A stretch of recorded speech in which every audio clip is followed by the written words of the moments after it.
Sir. Okay, time to bring in our all-star panel, Democratic strategist Chris Hahn, Mr. Beau Dietl of Beau Dietl and Associates, townhall.com political editor Guy Benson, and radio host David Webb. Webb, I'm going to start with you, my friend. You're on radio. A lot of money going to these groups. Go ahead, sir. Not only that, let's look at this comparison.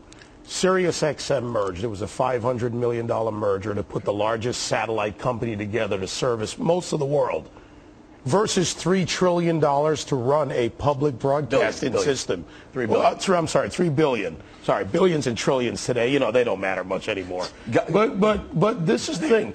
Why does it take that much money to run something like this? Apples to oranges. There are public broadcasting stations all over the country. There's 13 here in New York. There's public broadcasting stations broadcasting across the country. We made an investment in a public broadcasting because we thought that it would be a good thing for this country to have arts, to have things like Sesame Street. I'm surprised. You don't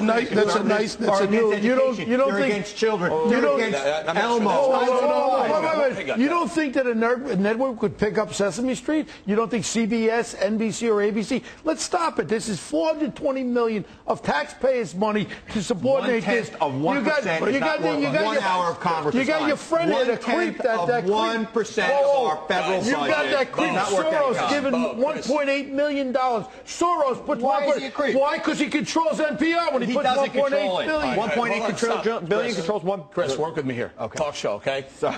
Guy, talk, please. All right. I want to talk about one group that you mentioned over at the Blackboard earlier. Media Matters for America. They're behind this witch hunt against Juan Williams. Guys, seriously, how do you sleep at night? You're the biggest hacks ever. Their entire job, Eric, is to sit around monitoring what people like you and me say and then twist it for their own left-wing purposes. And now they're after Mara Liasson, too. It's out of control. You know, Chris, I'm going to go back to you, but I want to pull up this poll first. There was a poll done that released early this afternoon. Check it out. Was the NPR firing of Juan Williams right? 19% said it was right. 40-something% said wrong, no opinion was the balance. So less than 20% think that was a fair firing. I think it was absolutely wrong. It's shades of Shirley Sherrod, in my opinion. They didn't take the totality of his remarks, just like conservatives jumped on some minor things she said in her remarks and twisted it out of proportion. What he said was we should be afraid of these fears within ourselves of seeing people go on, from what I understand from what he said. And they took it and they fired him. They were looking for a reason to fire him, and they used this. They were wrong, knee-jerk, and a bad time for them to do it here in the political silly season. If they're not fair, and to use our term here at Fox, if they're not being fair, maybe they shouldn't get public funding. First of all, they should compete in the marketplace because they are clearly not nonpartisan. And I agree with the congressman, even if they are. But to your point earlier about how many stations we need, signal range. You still only have so much signal, and it services it.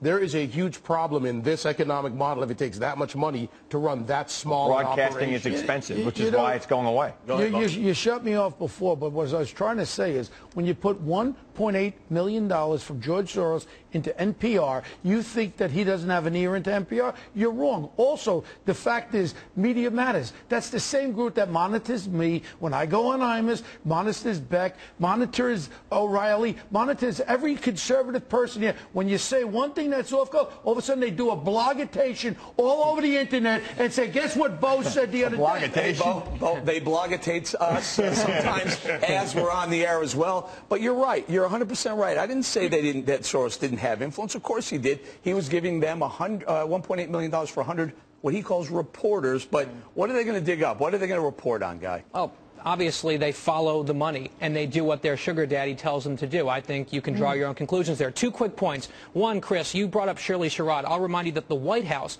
they were the ones that called for her to be fired. They blew it out of proportion. But I think that they overreacted. Chris, you blamed it on conservatives. I do. Pointing out the Obama administration were the ones that told her to Conservatives consorted it. We reacted out of proportion. We shouldn't have. Secondly, liberal intolerance. The left always says, oh, we're the tolerant people in society. No. Was it right-wing conservative Fox News viewers saying, get Juan Williams off the air, we disagree with him when he defends Barack Obama? No. We like Juan Williams. We disagree with him. I do, at least. I respect him immensely. It was the left-wingers at NPR that just couldn't tolerate what he had to say. Look, as the guy who's been in radio for 25 years on the panel, let me tell you something.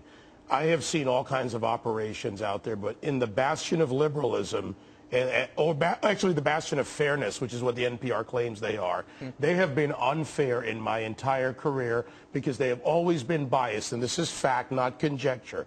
Media Matters, they've called me as someone who has Stockholm Syndrome.